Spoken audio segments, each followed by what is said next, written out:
Swayam Prabha. Digital India. Educated India.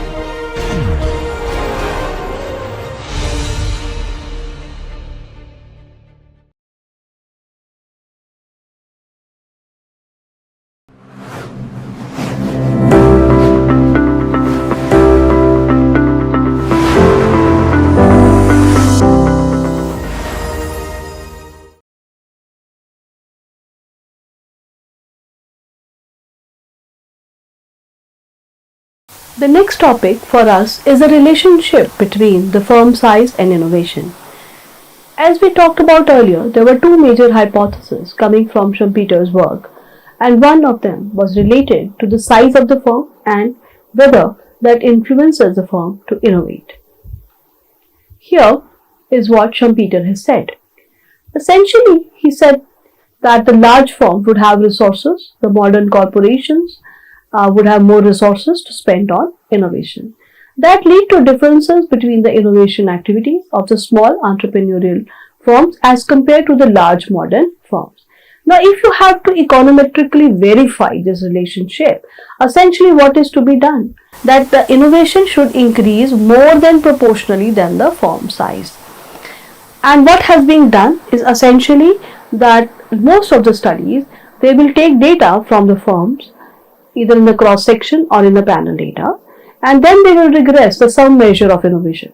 Earlier we have already seen a long list of the measures which are available to capture or to operationalize innovation activity on a some measure of the size of the firm. So before we go into the result of those empirical studies, first let us look at why is it that the large firms are expected to have an advantage over the small or maybe an entrepreneurial firm to invest in research and development. The first and foremost point is with respect to the capital market imperfection. In our discussion on the financing of R&D, we will look at that there are challenges with respect to information asymmetry and moral hazard when it comes to investing in R&D project. There is always a fear from an investor end that the innovator or the inventor may not engage in the activity which may be beneficial for the which will be beneficial for the investor, and that agency problem then lead to a restricted or a limited amount of available in the capital market for the research and development. As a result, many times the firm has to now depend on their own resources. Internal resources then become a very important source for research and development. Apart from that, there are scale economies in the R&D function. If the amount of investment that you do on the R&D function, it will lead to more than increase in the proportion of the outcome that will come forward. Here you can relate what do you mean by scale economies of scale, whereby you say that in case if you increase both the labor and capital, let us say double the labor and capital, and your output increases more than double. Here you say that it's a case of increasing returns to scale. In the same way, if you look at the R&D function or the knowledge production function as has been talked about, thereby the outcome can in the form of, let us say, patents, some other outcome, maybe new product or process, which would be now function of the labor, which will be including the R&D personnel, and will also have a capital. This capital investment can be made on the lab itself, on purchasing of the various instrument and the equipment that are needed for the research, right? So in this kind of a knowledge production function, the scale economies are also being enjoyed. If that is the case, that means the companies which are bigger in size, they will be able to invest more and as a result enjoy the scale economies. Not only that, there are higher returns which will be enjoyed by the companies from R&D from the high sales value. So that means the companies which are large, if their sales are rather large, they will be able to spread this amount which they have now spent on R&D over a large volume of goods. If they are able to sell, let me give you an example. Say for instance, a company reduces the cost of production. If it is merely producing 100 units, vis-a-vis, let us say it is producing 10,000 units and selling it in the market in a week, right? Clearly, if you have a large volume of sale, you will be now able to spread this entire amount that you have spent on R&D over a large volume.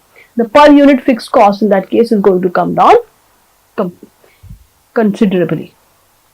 Another is complementarities between R&D and other non-manufacturing activities.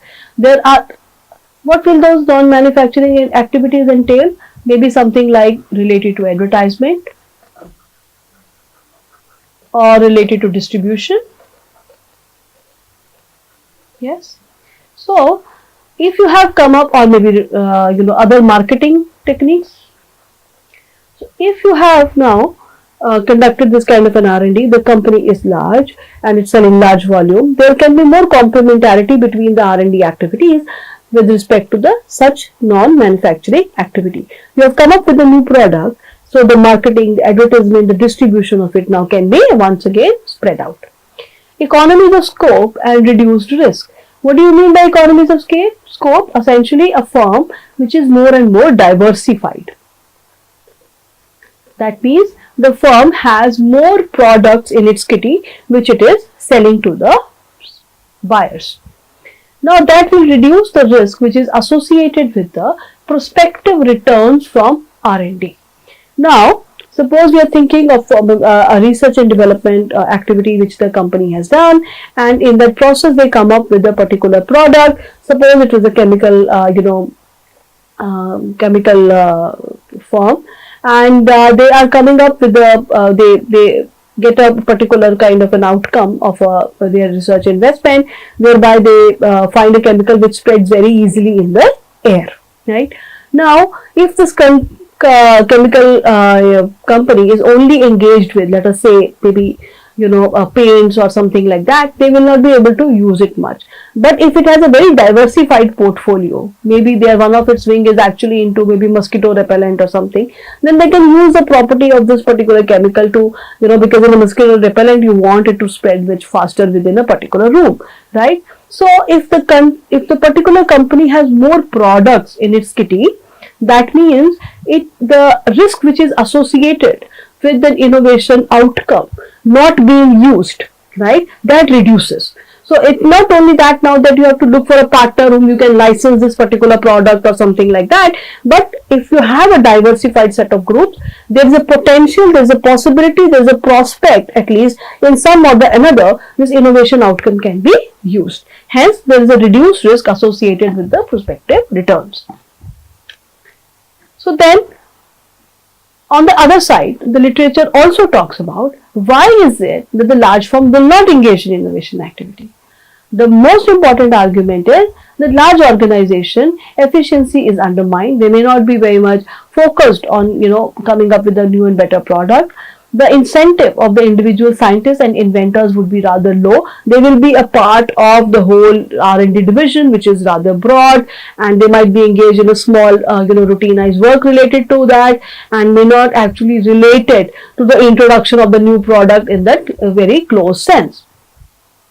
Indeed, Schumpeter also has highlighted that this entire process of bureaucratization of inventive activity will actually lead to the contribution to the decline of capitalism, as the new products which are being introduced, they would rather reduce. So let us now look at the empirical research. Empirical research in this case is also very vast, and you also find that many times they find very ambiguous results. To begin with, initially studies they find a positive result. However, these studies were not controlling for the industry specific effects. It was pointed out that there is a need to distinguish between firm size and that of the business unit. And once that was being done, the studies actually found that there are industry level variations.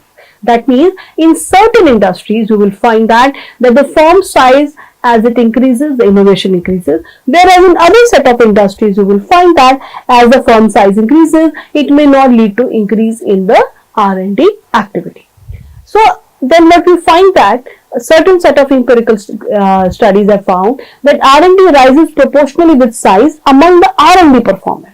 So is that the behavior of the firms which are undertaking R&D vis-a-vis the firms which are not undertaking R&D is same.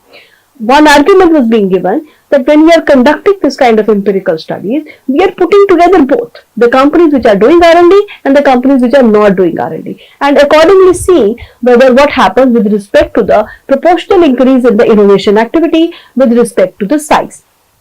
Another set of studies, they looked at merely the companies which are R&D performers. So they found that amongst the R&D performers, as the size of the company increases, the research and development activity also increases. However, these studies have very clearly highlighted that there is a need to make a distinction between the innovative input and output. That means what kind of a measure you are going to use for the research and development activity, for the innovation activity, is very important. Whether you are employing investment in the research and development or whether you are using the patent as or maybe an improved version like a citation weighted patent as a measure for the innovation. In that sense, the relationship between size has also seemed to influence the kind of innovation which is taken, whether it is incremental, radical, process or the product one. So what we find is that with respect to R&D productivity and firm size, larger incumbent firms, they tend to pursue relatively more incremental and relatively more process innovation. This point also we have highlighted earlier.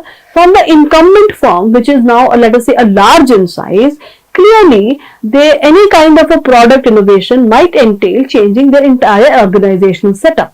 If that is very costly for them, they will be more or less always being engaged in bringing in an incremental change, because the associated complementary changes in their own organization would be rather minimal. It will be supported by that.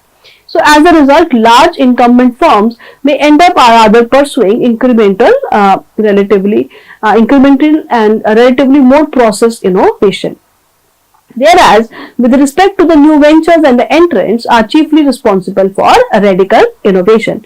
For instance, if you see what has been going on in the electric vehicle segment in the country right now, you find that many more startups are coming up which are either introducing new types of batteries or whether changing in terms of the product that they have, and the presence of the startups is rather very large as compared to maybe a segment in an industry which is more saturated as compared to with the involvement of the existing incumbent.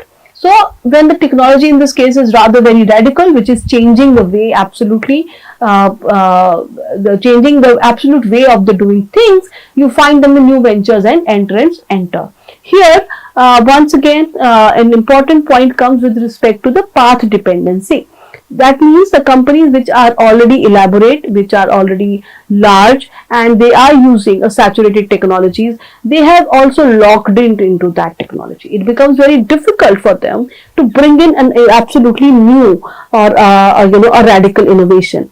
In those cases, you may find that, let us say, there have been instances that they might, if these large firms have resources, they may actually, acquire the small firms over a period of a time.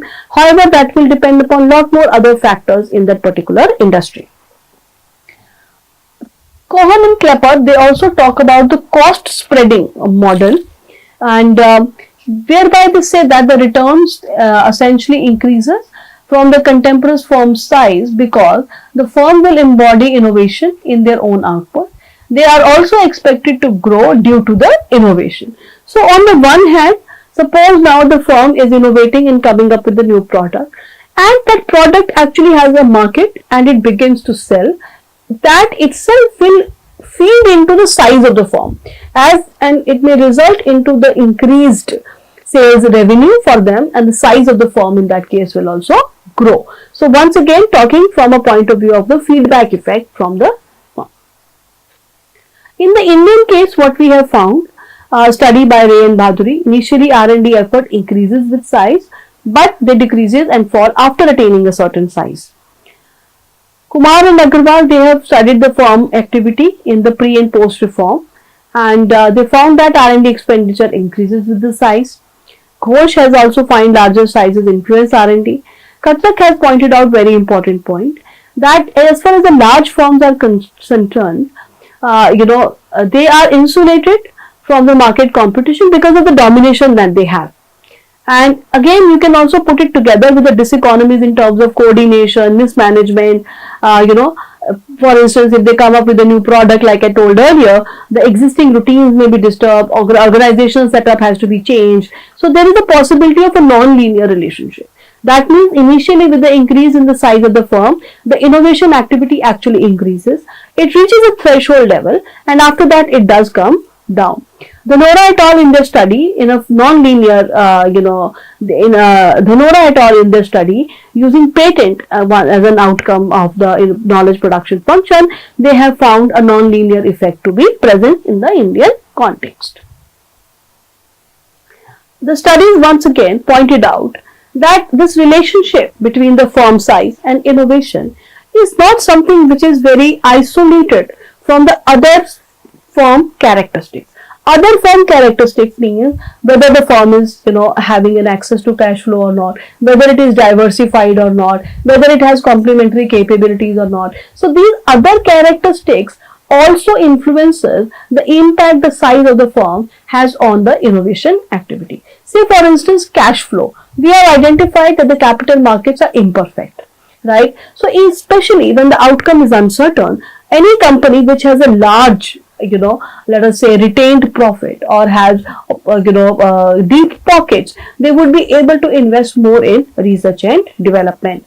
Once again, diversification. We have already seen an example of that. The more diversified, the more products a particular company has in its own kitty to produce, we will find that the innovation activities can also be more, because the uncertainty related to the prospective effect of that R&D outcome can be reduced.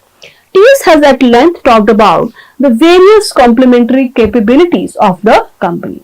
He has picked up from the Williamson's work in 1975, and he has pointed out that there are a lot of, asset specificity, there is opportunism, there is a difference in the internal organization, inter-firm relationship, and that will influence the relationship between firm size and innovation activity. Now, one also has to identify that when we are talking about this relationship, the firm is located in a specific industry. Now, this specific industry may have certain characteristics with respect to demand and supply conditions. That is also once again going to impact the relationship. What are those circumstances? That might be related to demand, technological opportunities, and appropriability regime. Appropriability regime will essentially once again mean whether the firm will be able to benefit, whether they will be able to make complete benefits from their intellectual property or not, or whether the imitators will swarm the market as soon as they come up with a product and they will not be able to save their turf. Technological opportunities essentially is related to the dynamism that is there with respect to the change in the technology in that particular sector. Clearly, if you are always fearing that a new startup can come up in this sector, can actually dismantle our own position, then the motivation to investment in R&D are rather very different as compared to a very saturated kind of a industry. The demand circumstances, whether it is a growing market, saturated market, once again will influence the motivation of the firm to invest. So what we are seeing is that the relationship between the firm size and that of the innovation activity is conditioned by various other characteristics. Those characteristics can belong to firm in terms of whether they are cash flow or not, diversified or not, and whether they have the complementary capabilities or not. On the other hand, they can also be influenced by the specific conditions, circumstances in that particular industry. And many a time, empirical research has pointed out that those factors become rather very prominent.